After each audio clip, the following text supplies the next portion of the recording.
नमस्कार दोस्तों, स्वागत है आप सभी का आपके अपने YouTube channel GK search engine पर। तो दोस्तों, आज की इस वीडियो में हम बात करेंगे 8 से लेकर 14 दिसंबर के वीकली राजस्थान करंट अफेयर्स के 30 क्वेश्चन की। तो पूरा वीडियो बहुत ध्यान से देखना। PDF फाइल आप वीडियो के डिस्क्रिप्शन बॉक्स से डाउनलोड कर सकते हैं। तो चलिए शुरू करते हैं राजस्थान करंट अफेयर्स का साप्ताहिक रिविज़न। पहला क्वेश्चन है, प्रधानमंत्री किसान सम्मान निधि योजना में राज्य और केंद्र सरकार की जो नई संयुक्त राशि के बाद अब राजस्थान में किसानों को कुल कितनी वार्षिक सहायता राशि मिल सकेगी। तो अब किसानों को राजस्थान में 12,000 रुपये सालाना दिए जाएंगे। सी ऑप्शन यहाँ पर बिल्कुल सही है। यहाँ दोस्तों 6,000 रुपये वो केंद्र सरकार के द्वारा दिए जाते हैं, जबकि राजस्थान सरकार 3,000 रुपये मुख्यमंत्री किसान सम्मान निधि योजना के तहत देती है। तो अब इसमें बढ़ोतरी की गई है, 3,000 और ज़्यादा मिलेंगे, यानी 6,000 रुपये राजस्थान सरकार और 6,000 रुपये है वो केंद्र सरकार के द्वारा संयुक्त रूप से 12,000 रुपये किसानों को सालाना दिए जाएंगे। इससे प्रदेश के 76 लाख किसानों को लाभ मिलेगा। नेक्स्ट है, हरिमाऊ शक्ति 2025 भारत और किस देश के बीच एक संयुक्त सैन्य युद्धाभ्यास है जिसका आयोजन किया गया था। तो भारत और मलेशिया के मध्य इस युद्धाभ्यास का आयोजन किया गया था। आपको बता दें कि हरिमाऊ शक्ति जो कि 5 दिसंबर से शुरू हुआ है, 18 दिसंबर तक इस अभ्यास का आयोजन राजस्थान के महाजन फील्ड फायरिंग रेंज जो कि बीकानेर में स्थित है, इसमें 5वां संस्करण है जो कि आयोजित किया जा रहा है। इसमें डोगरा रेजिमेंट और 25वीं रॉयल मलेशियाई सेना आतंकवाद विरोधी अभियान का इसमें प्रशिक्षण ले सकेगी। नेक्स्ट, कोटा में बाबा साहब भीमराव अंबेडकर की प्रस्तावित प्रतिमा की कुल ऊंचाई कितनी होगी। तो 65 फीट की ये प्रतिमा है जो कि कोटा में स्थापित की जा रही है। सी ऑप्शन यहाँ पर बिल्कुल सही है। करीब 25 फीट ऊंचा विशाल पेडेस्टल इसमें तैयार किया जा रहा है। साथ ही साथ 40 फीट ऊंची प्रतिमा यहाँ पर स्थापित होगी। तो पार्क के बीच ये लंबा जॉगिंग ट्रैक भी बनेगा। डॉक्टर भीमराव अंबेडकर की ये प्रतिमा श्रीनाथपुरम कोटा में जो नई दिल्ली में बने प्रधानमंत्री संग्रहालय की तर्ज पर इसका निर्माण किया जा रहा है।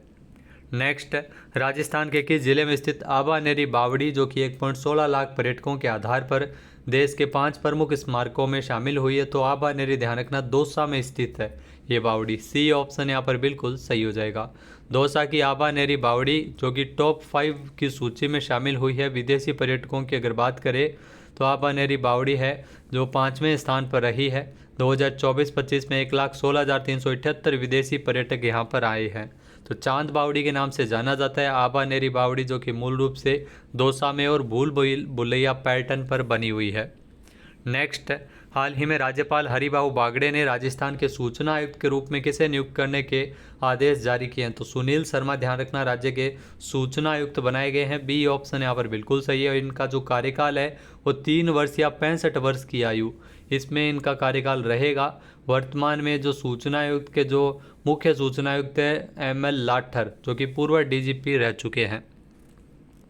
नेक्स्ट है, स्वदेश दर्शन योजना 2.0 के तहत राजस्थान के 4 धार्मिक पर्यटन स्थलों पर विकास कार्य के लिए केंद्र सरकार ने कितने करोड़ रुपए का बजट मंजूर किया है। तो भारत सरकार ने 180 करोड़ रुपए इसके लिए मंजूर किए गए हैं, यानी कि बी ऑप्शन यहाँ पर बिल्कुल सही हो जाएगा। यहाँ दोस्तों भारत सरकार के द्वारा जो बूंदी में केशोराय पाटन में आध्यात्मिक अनुभव के लिए 21 करोड़ 65 लाख, खाटू श्याम जी मंदिर के विकास के लिए 87 करोड़ 87 लाख। तो ये खाटू श्याम जी मंदिर का जो 87 करोड़ 87 लाख रुपए का स्वदेश दर्शन योजना के तहत पीछे एग्जाम में पूछा भी गया था। बीकानेर में, ध्यान रखना, करणी माता मंदिर का विकास के लिए 22 करोड़, जबकि भीलवाड़ा में मालाशेरी डूंगरी के विकास के कार्य के लिए 48 करोड़ रुपये स्वीकृत किए गए हैं। नेक्स्ट, राजस्थान मृत शरीर सम्मान अधिनियम के नियम बनाने और लागू करने वाला राजस्थान देश का कौन सा राज्य है। तो राजस्थान देश का पहला ऐसा राज्य है जहां पर इस प्रकार के नियम लागू किए गए हैं। यहाँ विधानसभा से 20 जुलाई को ये पारित किया गया था। इसमें सजा के प्रावधान है। यहाँ दोस्तों इसमें जो सजा के प्रावधान है, शव को कब्जे में नहीं लिया गया तो 1 साल की सजा या जुर्माना या फिर दोनों हो सकते हैं। शव के साथ विरोध प्रदर्शन करने पर परिजन को 2 साल की तक की सजा और जुर्माना, अन्य व्यक्ति के प्रदर्शन पर 6 माह या 5 साल की सजा या जुर्माना और गोपनीयता भंग करने के लिए 3 से 10 साल तक की इसमें सजा हो सकती है।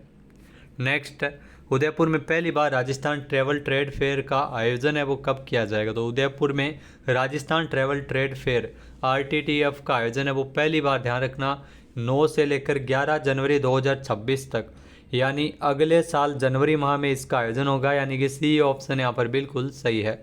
इससे पहले इसका आयोजन है वो किया जाता रहा था जयपुर में, और इसमें उदयपुर में पहली बार इसका आयोजन है वो किया जा रहा है। नेक्स्ट, हाल ही में दिल्ली में राजस्थान से किसे किसान ऑफ इंडिया सम्मान 2025 से नवाजा गया? तो ये पुरस्कार सुरेंद्र अवाना और खेमाराम चौधरी इन दोनों को ही मिला है। सी ऑप्शन यहाँ पर बिल्कुल सही है। यहाँ डेयरी फार्मिंग के लिए सुरेंद्र अवाना को, जो कि राजस्थान से है, और प्रोटेक्टेड खेती के लिए खेमाराम चौधरी, इन दोनों को पुरस्कार मिला है। किसान ऑफ इंडिया सम्मान 2025 से नई दिल्ली में इनको पुरस्कृत किया गया था। नेक्स्ट क्वेश्चन है, खेलो इंडिया यूनिवर्सिटी गेम 2025 में उदयपुर की तासरी मेनारिया ने किस खेल में कांस्य पदक जीता है? तो बॉक्सिंग में ध्यान रखना, कांस्य पदक जीता है तासरी मेनारिया, जो कि उदयपुर से है। ए ऑप्शन यहाँ पर बिल्कुल सही है। राजस्थान के 7 अलग अलग शहरों में खेलो इंडिया यूनिवर्सिटी गेम्स का 5वां संस्करण 24 नवंबर से 5 दिसंबर तक आयोजित किया गया था। नेक्स्ट क्वेश्चन है, राजस्थान का पहला स्टेट स्पोर्ट्स इंस्टीट्यूट किस जिले में बनाया जा रहा है? तो राज्य का जो पहला स्टेट स्पोर्ट्स इंस्टीट्यूट जिसकी स्थापना है वो जोधपुर में की जा रही है। ए ऑप्शन यहाँ पर बिल्कुल सही है। इसके लिए 100 करोड़ रुपए का बजट में निर्धारित किया गया है। National institute of sports Patiala की तर्ज पर इसका निर्माण कार्य किया जा रहा है। नेक्स्ट है, दुनिया का पहला आयुर्वेदिक एक्सीलेंस सेंटर किस राज्य में बनेगा? तो राजस्थान में दुनिया का पहला आयुर्वेदिक एक्सीलेंस सेंटर बनेगा। बी ऑप्शन यहाँ पर बिल्कुल सही हो जाएगा। यहाँ दोस्तों 9.32 करोड़ रुपए की ये परियोजना है, जिसमें जयपुर में स्थित राष्ट्रीय आयुर्वेद संस्थान में दुनिया का पहला आयुर्वेदिक एक्सीलेंस सेंटर का जो निर्माण कार्य किया जा रहा है। इस संस्थान के द्रव्य गुण विभाग को इसके लिए एक्सीलेंस सेंटर का दर्जा दिया गया है। नेक्स्ट, जम्मू कश्मीर के कटरा में आयोजित लैक्रोस फेडरेशन कप 2025 का खिताब किसने जीता है? तो राजस्थान की टीम ने खिताब जीता है। बी ऑप्शन यहाँ पर बिल्कुल सही है। पुरुष और महिला वर्ग दोनों की टीम ने खिताब जीता है। पुरुष वर्ग ने फाइनल में गुजरात को, जबकि महिला वर्ग ने फाइनल में हरियाणा को हराते हुए ये खिताब जीता है। दूसरी बार ये खिताब है वो लगातार दूसरे साल दोनों लैक्रोस फेडरेशन कप के दोनों खिताब राजस्थान की टीम ने जीते हैं। तो जम्मू कश्मीर में कटरा में 5 से लेकर 7 दिसंबर तक लैक्रोस फेडरेशन कप 2025 का आयोजन किया गया था। नेक्स्ट क्वेश्चन है, हैदराबाद में आयोजित अंतर्राष्ट्रीय सम्मेलन में राजस्थान से किसे grid India power system award से नवाजा गया है? यहाँ दोस्तों ये पुरस्कार मोहित कछवाहा को मिला है, यानी कि ए ऑप्शन यहाँ पर बिल्कुल सही है। ऊर्जा मंत्रालय के grid India power system award से नवाजे गए हैं। और आपको बता दें कि आईआईटी जोधपुर की स्थापना के बाद पहली बार किसी पीएचडी स्कॉलर को ये सर्वोच्च राष्ट्रीय पावर सिस्टम पुरस्कार मिला है। तो ये आईआईटी जोधपुर से मोहित कछवाहा का संबंध है।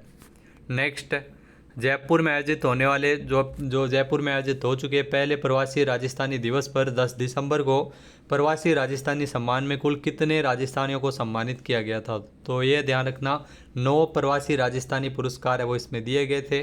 बी ऑप्शन यहाँ पर बिल्कुल सही है, जिसमें अनिल अग्रवाल, कुमार मंगलम बिड़ला, विनीत मित्तल, अजय पीरामल, माधव सिंघानिया, पूनम चंद राठी और नरसिंह कुलरिया, सीएम मुंदड़ा और प्रदीप राठौड़, तो 9 प्रवासी राजस्थानियों को सम्मानित किया गया था।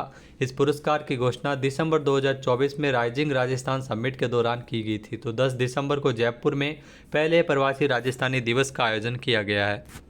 नेक्स्ट, राजस्थान सरकार के 2 साल पूरे होने के अवसर पर 12 दिसंबर को नवाचार दिवस स्टार्टअप एक्सपो 2025 का आयोजन है वो कहाँ किया जाएगा? तो इसका आयोजन राजस्थान इंटरनेशनल सेंटर जयपुर में 12 दिसंबर को किया गया है। सी ऑप्शन यहाँ पर बिल्कुल सही है। नवाचार दिवस स्टार्टअप्स एक्सपो में स्टार्टअप्स की प्रदर्शनी आकर्षण का केंद्र रही थी। आई स्टार्ट राजस्थान कार्यक्रम के तहत इसमें स्टार्टअप्स को फंडिंग चेक प्रदान किए गए। साथ ही जनवरी 2026 में जो आयोजित होने वाले डीजी फेस्ट के अंतर्गत होने वाली जो एकॉथॉन का भी शुभारंभ किया गया। नेक्स्ट, हाल ही में राष्ट्रीय हस्तशिल्प पुरस्कार समारोह में संयुक्त रूप से डिजाइन इनोवेशन अवार्ड 2023 से किसे सम्मानित किया गया? तो दाफा देवी और कविता चौधरी को पुरस्कार मिला है। बी ऑप्शन यहाँ पर बिल्कुल सही है। जयपुर रक्स की मास्टर शिल्पकार दाफा देवी और डिजाइन डायरेक्टर कविता चौधरी, इनको राष्ट्रपति द्रौपदी मुर्मू के द्वारा संयुक्त रूप से पुरस्कार है वो दिए गए थे। वस्त्र मंत्रालय भारत सरकार की ओर से पुरस्कार प्रदान किए गए। नेक्स्ट क्वेश्चन है, हाल ही में राजस्थान पुलिस अकादमी जयपुर को किस संस्था ने उत्कृष्ट प्रशिक्षण संस्थान का दर्जा प्रदान किया है? जी हाँ दोस्तों, राजस्थान पुलिस अकादमी को क्षमता विकास आयोग के द्वारा उत्कृष्ट प्रशिक्षण संस्थान का दर्जा प्रदान किया गया। बी ऑप्शन यहाँ पर बिल्कुल सही हो जाएगा। यहाँ दोस्तों, पुलिस कर्मियों को ट्रेनिंग देने के मामले में राजस्थान पुलिस अकादमी आरपीए जयपुर है वो देश की सर्वश्रेष्ठ प्रशिक्षण संस्थान बन गई है। नेक्स्ट, मतदाता सूची का 100% डिजिटलीकरण करने वाला देश का पहला राज्य कौन सा है? तो अपना राजस्थान है वो देश का पहला ऐसा राज्य है। यहाँ प्रदेश के 5,46,56,215 गणना प्रपत्रों में से 5,46,24,000 से अधिक दस्तावेज है वो ECI नेट पर अपलोड किए जा चुके हैं। प्रदेश के 24 जिलों में गणना प्रपत्रों का 100% डिजिटाइजेशन का कार्य पूरा हो चुका है। नेक्स्ट, जयपुर टाइगर फेस्टिवल 2025 में कौन सा संस्करण 11 से 14 दिसंबर तक आयोजित किया जा रहा है? तो इसका आयोजन है वो 11 से लेकर 14 दिसंबर तक जयपुर टाइगर फेस्टिवल का जो 7वां संस्करण है जो कि आयोजित किया गया है 11 से लेकर 14 दिसंबर तक। राजस्थान में अगर बात करें तो कुल 160 बाघ है, जिसमें 144 जंगली और 16 कैप्टिव में है, और रणथंभौर में सबसे ज़्यादा 71 बाघ है। नेक्स्ट, हाल ही में गागरोन दुर्ग चित्रकला महोत्सव में एक साथ चित्रकारी कर विश्व रिकॉर्ड बनाने वाले कुल कितने विद्यार्थी शामिल थे? तो इसमें कुल 5100 विद्यार्थी इसमें शामिल थे। सी ऑप्शन यहाँ पर बिल्कुल सही है। यह रिकॉर्ड राजस्थान सरकार की पंच गौरव योजना के तहत गागरोन दुर्ग चित्रकला महोत्सव में शामिल प्रतिभागियों ने बनाया था, और आपको बता दें कि इसमें 5100 विद्यार्थियों ने एक साथ यह रिकॉर्ड बनाया है 10 दिसंबर को। नेक्स्ट, हाल ही में राजस्थान में किस जिले में स्थित सिलीसेट झील को देश की 96वीं रामसर साइट का दर्जा प्रदान किया गया है? तो आपको बता दें कि देश में 96वें रामसर साइट का दर्जा प्रदान किया गया है सिलीसेट झील को, जो कि अलवर में स्थित है। बी ऑप्शन यहाँ पर बिल्कुल सही हो जाएगा। यहाँ अलवर की सिलीसेट झील को रामसर साइट का दर्जा मिला है, जबकि 95वीं जो अगर बात करें तो ये कोपरा जलाशय बिलासपुर छत्तीसगढ़ ये 95वीं है, और 96वीं सिलीसेट झील को यह दर्जा प्रदान किया गया। तो राजस्थान में कुल 5 रामसर साइट हो गई है। केवलादेव घना पक्षी विहार, सांबर झील, मेनार झील, इसके अलावा खींचन और सिलीसेट ये 5वीं हैं जो दर्जा प्रदान किया गया है। नेक्स्ट, पश्चिमी राजस्थान उद्योग हस्तशिल्प उत्सव 2026 का आयोजन कहाँ किया जाएगा? तो इसका आयोजन जोधपुर में होगा। ए ऑप्शन यहाँ पर बिल्कुल सही है। भजन लाल शर्मा जो कि राजस्थान के मुख्यमंत्री है 26 दिसंबर को इसका विधिवत उद्घाटन किया है। इस विधिवत उद्घाटन करेंगे पश्चिमी राजस्थान उद्योग हस्तशिल्प महोत्सव, और इसका आयोजन जोधपुर में किया जाएगा। 25 दिसंबर से लेकर 4 जनवरी तक ये चलेगा, ये ध्यान रखना है। नेक्स्ट, हाल ही में नेशनल जुडिशियल कॉन्फ्रेंस 13 और 14 दिसंबर को राजस्थान में कहाँ आयोजित की गई है? तो नेशनल जुडिशियल कॉन्फ्रेंस इसका आयोजन है वो राजस्थान के जैसलमेर में किया गया है। सी ऑप्शन यहाँ पर बिल्कुल सही है। 13 और 14 दिसंबर को जैसलमेर में अगर बात करें तो न्यायिक इतिहास जगत के बड़े कार्यक्रम की मेज़बानी वो जैसलमेर में की गई थी। नेशनल जुडिशियल एकेडमी के जरिए आयोजित जोधपुर वेस्ट जोन 1 क्षेत्रीय सम्मेलन के लिए देश की न्यायपालिका के दिग्गज इसमें शामिल हुए थे। नेक्स्ट, केलवा राजसमंद में लगने वाला फीकल स्लज ट्रीटमेंट प्लांट किस मिशन के तहत स्थापित किया जा रहा है? तो इसे स्वच्छ भारत मिशन ग्रामीण के तहत इसकी स्थापना की जा रही है। बी ऑप्शन यहाँ पर बिल्कुल सही है। केलवा में लगेगा hi tech faecal sludge treatment plant, और इसमें आपको बता दें कि जो 9 जिलों में 10,000 से अधिक आबादी वाले कुल 19 कस्बों में अत्याधुनिक ये ट्रीटमेंट प्लांट लगेंगे, जिसकी लागत 191 करोड़ के लगभग है, और योजना स्वच्छ भारत मिशन ग्रामीण के तहत इसे लागू किया जाएगा। इन संयंत्र के माध्यम से 1310 गाँव में ग्रामीणों को खुले में गंदगी से स्थायी राहत मिलेगी, और वैज्ञानिक तरीके से जो वेस्ट का उपचार है वो किया जाएगा और उसे जैविक खाद में बदला जाएगा। नेक्स्ट, हाल ही में जारी फ्रांस की प्रतिष्ठित मैगजीन मिशेलिन गाइड की ग्लोबल होटल रैंकिंग में भारत का नंबर 1 होटल किसे चुना गया? तो ताज लेक पैलेस जो कि उदयपुर में है, इसे भारत का नंबर 1 होटल चुना गया है। दुनिया के 26 देशों के 2457 होटल्स की सूची में तो टियर 3 की सबसे ऊंची कैटेगरी में टॉप स्थान मिला है, और मिशेलिन गाइड की इस रैंकिंग में भारत के कुल 36 होटल्स को जगह मिली है, जिसमें सबसे ज़्यादा 16 होटल राजस्थान के हैं। नेक्स्ट, राजस्थान ग्रामीण आजीविका विकास परिषद राजीविका और किस संस्था के मध्य एक MOU साइन किया गया था? तो मंजरी फाउंडेशन के साथ ये MOU साइन किया गया है। इस पहल से उत्पादन दक्षता, ब्रांड पहचान और बिक्री वृद्धि में उल्लेखनीय प्रगति हो सकेगी। नेक्स्ट, राष्ट्रपति द्रौपदी मुर्मू के द्वारा नई दिल्ली के विज्ञान भवन में वर्ष 2024 के लिए राजस्थान से किसे शिल्प गुरु पुरस्कार से नवाजा गया है? तो शिल्प गुरु पुरस्कार कमलेश शर्मा को मिला है। ए ऑप्शन यहाँ पर बिल्कुल सही है। 8 से 14 दिसंबर तक वस्त्र मंत्रालय के द्वारा सम्मान समारोह का आयोजन है वो किया गया था नई दिल्ली में, जहाँ पर राष्ट्रपति द्रौपदी मुर्मू ने पुरस्कार प्रदान किए थे। तो वुड क्राफ्ट से राजस्थान की कमलेश शर्मा को यह पुरस्कार मिला है। नेक्स्ट, हाल ही में राजस्थान का भारतीय बीज सहकारी समिति लिमिटेड BBSSL सदस्यता में देश में राजस्थान का स्थान कौन सा है? तो इसमें राजस्थान का पहला स्थान है। सी ऑप्शन यहाँ पर बिल्कुल सही है। देश में अब तक 32,727 सहकारी समितियों ने BBSSL की सदस्यता प्राप्त की है, जिसमें 6200 सहकारी समितियों की सदस्यता के लिए आवेदन है वो राजस्थान में हुए थे, और 6120 सहकारी समितियों की सदस्यता इसमें मिल चुकी है, जो कि देश में सर्वाधिक है।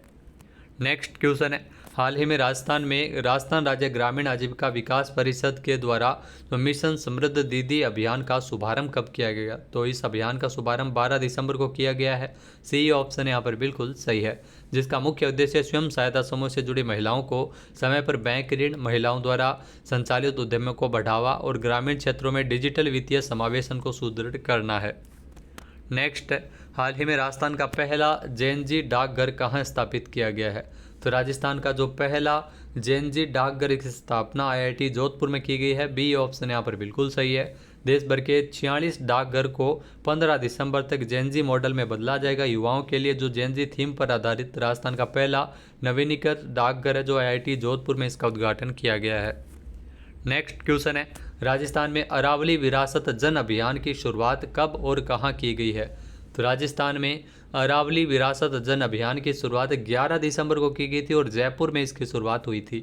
बी ऑप्शन यहाँ पर बिल्कुल सही है। यहाँ दोस्तों अरावली का जो सुप्रीम कोर्ट का फैसला है, जिसमें किसी भी भू आकृति को तभी अरावली माना जाएगा जब उसकी ऊंचाई स्थानीय भूमि से कम 100 मीटर से अधिक होगी। तो इस फैसले के विरोध के लिए जो राजस्थान में जो प्रमुख पर्यावरणविदों और शोधकर्ताओं और ग्रामीणों के द्वारा इस अभियान की शुरुआत की गई है। अरावली विरासत जन अभियान जो कि 11 दिसंबर को जयपुर में शुरू हुआ है। राजस्थान की अगर बात करें तो 12,081 पहाड़ियों में से मात्र 1048 ही सुप्रीम कोर्ट के फैसले के अकॉर्डिंग मानकों को पूरा करती है। तो दोस्तों ये थे राजस्थान करंट अफेयर्स के इम्पोर्टेंट महत्वपूर्ण 35 से ज़्यादा क्वेश्चन जो राजस्थान करंट अफेयर्स के पिछले 7 दिनों में बने थे। वीडियो आपको कैसा लगा कमेंट करके ज़रूर बताइएगा। PDF फाइल आप वीडियो के डिस्क्रिप्शन बॉक्स से डाउनलोड कर सकते हैं। जय हिंद, जय भारत, जय राजस्थान।